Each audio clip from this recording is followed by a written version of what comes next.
Ni hao, Ni hao. eu sou o Thiago. Aqui é Lucas. E sejam bem-vindos ao canal Irmãos Mandarim. Fala galera, beleza? Como é que vocês estão? Espero que todo mundo esteja bem em suas casas. E aí Lucas, o que a gente vai aprender na videoaula de hoje? Bom, todo mundo lembra da aula passada, né? A gente aprendeu a se cumprimentar, dizer como nos chamamos e a dizer se estamos bem ou mal. O que mais que a gente pode aprender? Bom, eu acho que a gente pode falar talvez sobre a nossa nacionalidade, o que a gente faz, né? E para isso a gente vai precisar aprender um dos verbos que talvez seja o mais importante quando a gente está estudando um idioma, né? Que é o verbo ser, o verbo do inglês to be. Em chinês a gente fala shi, verbo shi. Então, 我是. Bom, então antes da gente falar sobre o verbo ser, o shi, a gente tem que lembrar que no mandarim a gente nunca conjuga os verbos. Por exemplo, então não seria eu sou, nós somos, você é. Eles são. E para você que não está lembrando como é que fala os pronomes, né? Eu, você, ele, é só clicar nessa videoaula que está aparecendo aí para você para relembrar isso que a gente já estudou. Então você está falando que quando a gente vai falar no mandarim, basicamente a gente fala assim, eu ser, você ser, ele ser, nós ser, não é isso mesmo? Exato. Então fica assim, ó. 我是, 你是, 他是. Oh, maravilha. E se fosse no plural?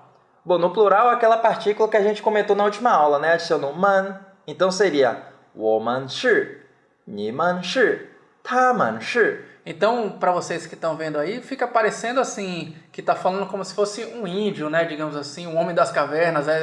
Eu quando dou aula para criança, eles falam, você parece um homem da caverna, falando como se assim, eu ser, você ser, ele ser, nós ser. Né? A gente nunca conjuga o verbo. Bom, então vamos dar uma olhadinha aqui na tela para ver se ficou claro para todo mundo, né? O verbo ser. Shi, o verbo shi. Então vamos lá. Bom, então vocês estão vendo aí na tela, né? 我是 eu, né? Todo mundo lembra. 我, eu. 是 sou. No português a gente vai conjugar, né? Mas lembrando sempre que a gente acabou de falar que a gente não conjuga no mandarim. Então, 我是. Depois nós temos aí 你是 você é, você ser, né? Depois 他是 tá, lembrando também que pode ser ele ou ela, né? 他是 ele ser, ela ser. Bom, agora está aparecendo para vocês os plurais. 我们是 nós somos. 你们是 vocês são.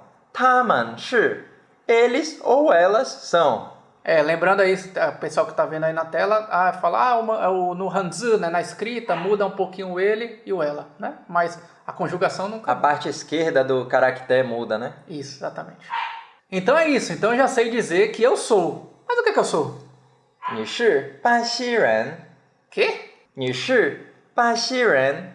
A gente acabou de estudar o 你是, você é. Mas e o restante? 巴西人, 巴西人. Bom, 巴西significa Brasil. 巴西, Brasil. Ren significa pessoa. Ah, pessoa do Brasil. Exatamente. Viu como eu falei que chinês é fácil? No mandarim, a gente não precisa ficar gravando a forma da nacionalidade que a gente fala para cada país, né? No português você tem diversas formas. Imagine para uma pessoa que está aprendendo português hoje, ele tem que gravar, sei lá, chinês, americano, brasileiro, canadense, sempre então, muda, né? Você tem várias formas de falar a nacionalidade. No chinês, não. Basta sempre adicionar depois do nome do país a palavra ren, né, que significa pessoa. Bom, então no mandarim, sempre que a gente quer falar a nossa nacionalidade, a gente fala primeiro o nome do país e depois ren. Inclusive essa palavra assim, né, que significa Brasil, paxi, né, ela remete muito parece um pouco o som original da palavra, né, paxi. E os nomes dos países em chinês, eles seguem basicamente dois padrões. O primeiro padrão é esse onde o nome do país em mandarim, ele parece um pouco, eu sempre falo parece porque ele não vai ser nunca igual, né? Mas ele parece um pouco o nome original do país. Por exemplo, Paxi. Tem mais algum exemplo aí que você lembra? Vamos dar uma olhada então nesses países que vêm da fonética? Então vamos ver aí. Bom, então tá aparecendo para vocês na tela aí, inicialmente o nosso próprio, né? Brasil. Paxi. Depois, Itali. Itália. Olha como o som parece, né? Itália. Vamos ver se você descobre essa próxima, hein? Canadá. Então, ó. Canadá. Mochica. E aí, sabe qual é? Mochica. México. E essa aqui agora? Argentina. Argentina. Argentina. Ainda tem mais um aí, ó. Austrália. Ah, esse é fácil, né? Austrália. Isso mesmo. E para terminar, Colômbia. Essa acho que tá bem fácil também, né? Colômbia, né? Colômbia. Pronto. Então é isso aí. Você vê que segue esse padrão parecendo. Claro que, obviamente, nunca vai ser igual, exatamente igual. Mas parece um pouco o som original do nome dos países. Esse é um dos padrões, né? Que segue a fonética. Bom, então, depois desse primeiro padrão aí, eu falei, né? São dois. Então, no segundo padrão, a gente sempre adiciona a palavra quo, que significa... Bom, na época significava reino, né? Hoje em dia, claro, não tem mais reinos, né? Então, basicamente, essa palavra significa país. E a gente está mostrando aqui para você agora o Hanzi da palavra quo. Bom, ele tem uma historinha por trás, né? É bem interessante essa historinha, inclusive. Então, desmembrando esse Hanzi aí, a gente vai ver que a primeira parte que aparece para você é a palavra Wan, que significa rei, imperador, né? Na China tinha imperadores, né? Agora a gente está mostrando para você aí, vocês percebem que além do Wan, ele tem um tracinho a mais. Bom, com esse tracinho ele já muda o significado. Significa ir, que na verdade é jade, representa algo que é precioso. É uma pedra preciosa, é a riqueza do rei. Lembrando, né, que jade é a riqueza da China, né? É a pedra preciosa que mais representa a China. Bem cultural, né? Uhum. Depois está aparecendo para você aí, pode reparar, ó, tem a parte, né? A parte do Hanzi aí, tem o do rei, tem a da riqueza, né, a jade, e depois ele tem como se fosse um cercadinho, vocês estão vendo aí, né? Como se fosse uma fortaleza. Quando a gente coloca essa fortaleza, a palavra passa a ser quo, justamente essa que a gente começou a falar, né? Quo, que significa reino, país, ou seja, o rei com a sua riqueza dentro da sua casinha, dentro do seu reino, da sua fortaleza.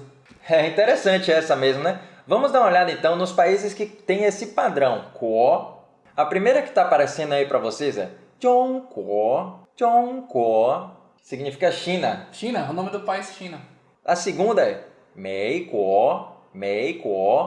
Estados Unidos, América, América, né? Meiguo. Terceira, Faguo. França. Já a quarta, Hanguo. Esse é aquele vizinho aí da China, né? Coreia. Esse a gente conheceu muita gente quando morava lá, né? Coreano. Coreia do Sul. Coreia do Sul. Já o quinto, Deguo. Alemanha. E esse primeiro aí que você mostrou aí, Zhongguo, né? Zhongguo é a China, né? Também tem interessante porque eles chamam Zhongguo. Então tá isso aí que apareceu na tela para vocês, a palavra Zhongguo, né, que significa China. E olha que ideograma que tem uma historinha bem engraçada, como você falou. A palavra Zhong significa meio, central, centro, né?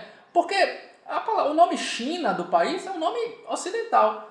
Nós chineses não chamamos China. O nome do país é Zhongguo. Então Guo a gente acabou de ver que significa reino, país, né?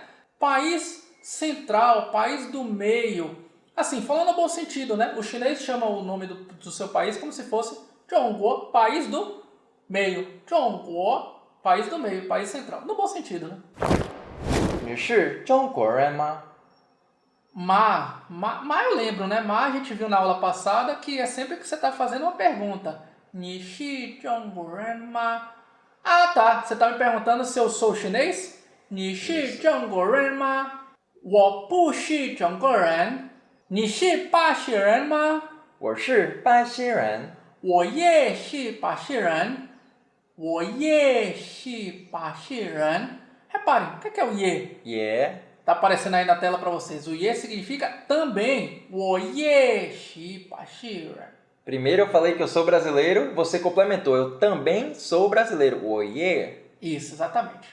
E você? 你是中国人吗? 你是巴西人吗? Vamos ver se todo mundo ficou craque então? A gente preparou um videozinho para vocês. É isso aí. Então tentem ver, repetir o que a gente fala, hein? Isso aí, vamos lá. 我是巴西人。